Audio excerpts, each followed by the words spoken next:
दिल्ली की सियासी जंग की, क्योंकि दिल्ली में आम आदमी पार्टी और बीजेपी एक दूसरे पर हमलावर है। आने वाले विधानसभा चुनाव को लेकर मौनिक हम लगातार देख रहे हैं कि बीजेपी आम आदमी पार्टी पर आरोप लगा रही है, आम आदमी पार्टी भी पलटवार कर रही है। बिल्कुल, और यही सियासत है, यही राजनीति है, क्योंकि देखिए चुनावों का दौर है और चुनावों के दौर में किस तरीके से वार पलटवार हो रहा है वो तो अलग बात है, लेकिन दूसरी तरफ इस पर भी फोकस है कि बीजेपी आज एक नया कैंपेन लॉन्च करने जा रही है जिसका नाम है मेरी दिल्ली मेरा संकल्प।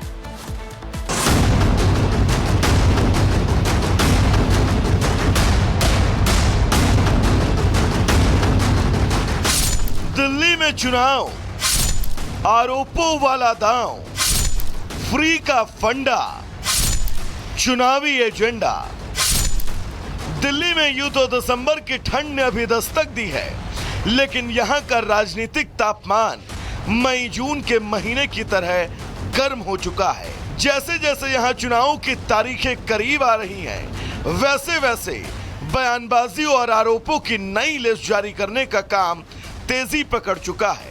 दिल्ली की सत्ता में बीते 10 साल से काबिज आम आदमी पार्टी के लिए चुनाव उतना आसान नहीं होने वाला ये पार्टी खुद जानती है और उसके मुखिया केजरीवाल भी।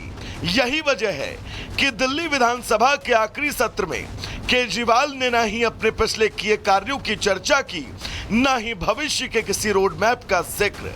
विधानसभा में दिए अपने लंबे चौड़े भाषण में केजरीवाल राजनीतिक हमले करते गए। उनके निशाने पर थी बीजेपी और केंद्र की सरकार। केजरीवाल ने इस दौरान नशे से लेकर सुरक्षा तक हर मुद्दे पर केंद्र सरकार को जमकर घेरा। पूरी पीढ़ी खराब हो जाएगी, पूरे देश को नशे के अंदर झोंका जा रहा है और ये बहुत बड़ा षड्यंत्र चल रहा है। गुजरात से जो नशा निकल रहा है वो गुजरात के अंदर भी पूरी तरह गुजरात के बच्चे, गुजरात के युवा भी नशे के अंदर धकेले जा रहे हैं। इतने बड़े स्तर के ऊपर नशा क्या बिना सरकारी संरक्षण या बिना सरकारी लापरवाही के हो सकता है? हमला केजरीवाल की तरफ से था और वो भी सीधा केंद्र सरकार पर, तो पलटवार होना भी तय था। बीजेपी की तरफ से मोर्चा संभाला सुधांशु त्रिवेदी ने। उन्होंने केजरीवाल के न सिर्फ आरोपों का जवाब दिया, बल्कि दिल्ली से लेकर पंजाब में आम आदमी पार्टी के शासन को लेकर दर्जनों सवाल खड़े कर दिए।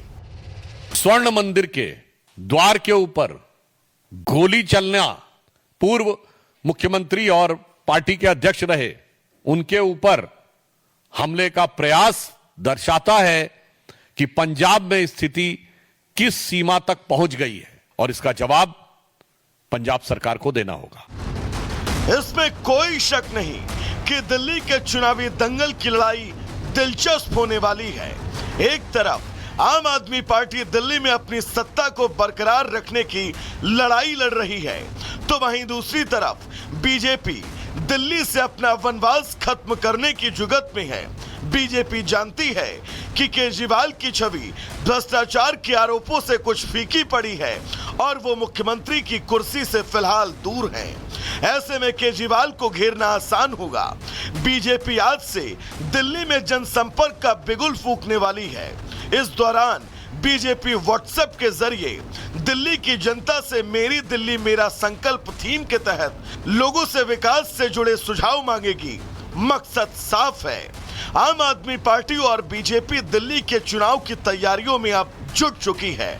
ऐसे में आने वाले दिनों में दोनों ही पार्टियों का कोई भी फैसला विधानसभा चुनाव में मिलने वाले नफे नुकसान से जुड़ा होगा, लेकिन इस जंग का अंतिम फैसला दिल्ली की जनता को करना है। आखिर में वो किसके दावों पर मुहर लगाती है। Bureau report, Republic Bharat. इस रिपोर्ट के जरिए आपने देखा कैसे आम आदमी पार्टी और बीजेपी एक दूसरे पर हमलावर है, क्योंकि साल 2020 में लास्ट चुनाव हुआ, तो उसके बाद साल 2025 में चुनाव होने, उसको लेकर के बयानबाजी काफी तेज हो रही है। ग्राफिक्स के जरिए आपको बताते हैं 10 साल में दिल्ली की तस्वीर। साल 2015 की बात सबसे पहले आपको बताएंगे। आम आदमी पार्टी 67 सीटें थी, भारतीय जनता पार्टी की 3 सीटें थी, कांग्रेस पार्टी की 0 यानी कि 0 प्रतिशत। देख लीजिए 54.30% आम आदमी पार्टी का वोट शेयर था। भारतीय जनता पार्टी की बात करें 32.30%, कांग्रेस पार्टी का 9.70%। अब आते आते साल 2020 में। देखिए, साल 2020 के विधानसभा चुनाव की बात करें, आम आदमी पार्टी के पास 62 सीटें थी। इसके अलावा भारतीय जनता पार्टी की सीटें 15 के कंपैरिजन में यहाँ पर बढ़ते हुए नजर आई थी। 8 कांग्रेस पार्टी यहाँ पर भी 0 पर थी। उसके अलावा 53.67% वोट प्रतिशत था। भारतीय जनता पार्टी की बात करें 38.51% और कांग्रेस पार्टी की बात करें 4.21% था। तो इसके जरिए आप कंपैरिजन कर सकते हैं कि आखिरकार 10 साल में दिल्ली की तस्वीर क्या थी। हालांकि इस बार देखना होगा कि आम आदमी पार्टी को ज्यादा सीट्स मिलती है या फिर भारतीय जनता पार्टी को, क्योंकि दोनों ही पार्टी लगातार एक दूसरे पर हमलावर होते हुए इस बार नजर आ रही है, क्योंकि विधानसभा चुनाव बेहद नजदीक है। और अगली खबर भी दिल्ली से ही है, जहां पर 4 दिसंबर की सुबह ट्रिपल मर्डर की घटना ने लोगों को हिलाकर रख दिया। एक ही परिवार में पति, पत्नी और बेटी की हत्या की खबर सुनकर हर कोई सदमे में था, लेकिन दिल्ली पुलिस ने महज कुछ ही घंटों में हत्या की गुत्थी को सुलझा दिया। पुलिस के खुलासे में जो बातें निकलकर सामने आई वो हैरान करने वाली है। रिपोर्ट देखिए।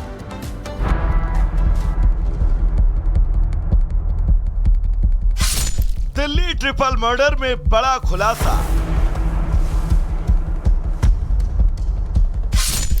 बेटा ही निकला कातिल।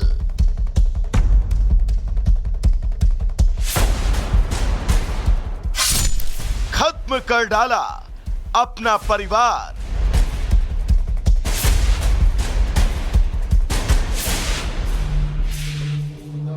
दक्षिणी दिल्ली का देवली गांव बुधवार की सुबह ट्रिपल मर्डर के सनसनीखेज वारदात के साथ जगा। खौफनाक मंजर को देखकर आसपास के लोग खौफ में थे, तो पूरे इलाके में हड़कंप मचा था। एक ही परिवार के 3 लोगों की हत्या से पुलिस पर भी दबाव था, लेकिन पुलिस ने कुछ ही घंटे में इस मर्डर केस की गुत्थी को सुलझा दिया। बुधवार को मृतक राजेश कुमार की शादी की सालगिरह थी। घर में मैरिज एनिवर्सरी की खुशियां मनाई जाने वाली थी, लेकिन खुशी का माहौल मातम में बदल गया, और इस मातम को बदलने वाला कोई और नहीं बल्कि इसी परिवार का बेटा निकला। पुलिस ने खुलासा करते हुए बताया कि अर्जुन ने ही अपने पिता, मां और बहन का कत्ल किया है। पहले तो पुलिस सभी संभावित कारणों जैसे डकैती और पारिवारिक विवाद के एंगल से जांच कर रही थी। फॉरेंसिक टीमें भी घटनास्थल पर अतिरिक्त सबूतों की तलाश कर रही थी। आखिरकार पुलिस ने जब बेटे से पूछताछ की तो मामले का खुलासा हुआ। आरोपी ने पहले बहन को, फिर मां और आखिर में पिता को मारा। एफएसएल की टीम जो मौके पे थी, उसके अनुसार हमको कई ऐसे टेल टेल एविडेंसेस वहां पर मिले जो शक की सुई इनसाइडर की तरफ ही पॉइंट आउट कर रहे थे। उन सब एविडेंसेस के साथ जब इसको कन्फ्रंट किया गया तो इसने कबूल किया, कन्फेस किया कि इन हत्याओं को उसी ने अंजाम दिया है। तो घर के पुत्र ने ही घर के सदस्यों की हत्या की। पुलिस ने बताया कि परिजन बहन को ज्यादा तवज्जो देते थे, इसी से वो दुखी था। अर्जुन को ये पता लगा कि परिजन प्रॉपर्टी भी बहन के नाम करने वाले हैं, जिससे वो अपने आप को ठगा महसूस करने लगा और बदला लेने के लिए उसने तीनों के मर्डर का प्लान बनाया। उस पर किसी को शक न हो, इसीलिए उसने माता पिता की मैरिज एनिवर्सरी का दिन चुना। आरोपी ने आर्मी से रिटायर पिता के सेना वाले चाकू से ही वारदात को अंजाम दिया। इसका पिता एक्स सर्विसमैन था, तो उसका इसके पुत्र के प्रति व्यवहार गर्म था। पढ़ाई में इतना अच्छा नहीं था। इसकी बड़ी बहन पढ़ाई में अच्छी थी, वो एमए भी कर रही थी, उसके अच्छे मार्क्स भी आते थे।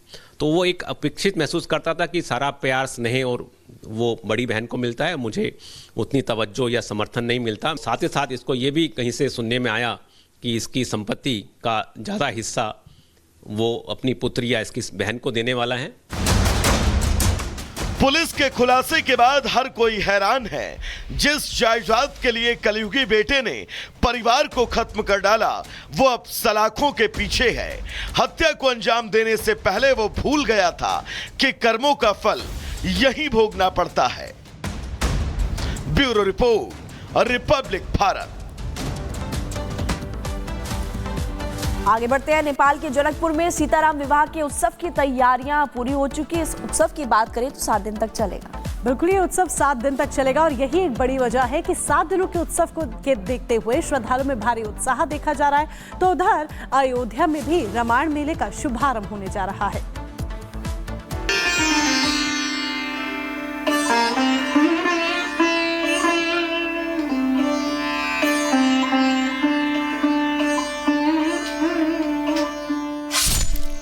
सीताराम विवाह की तैयारियां पूरी।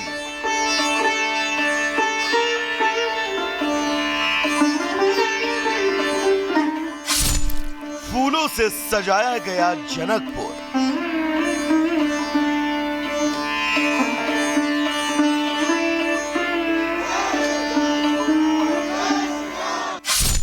अयोध्या में रामायण मेले का उद्घाटन।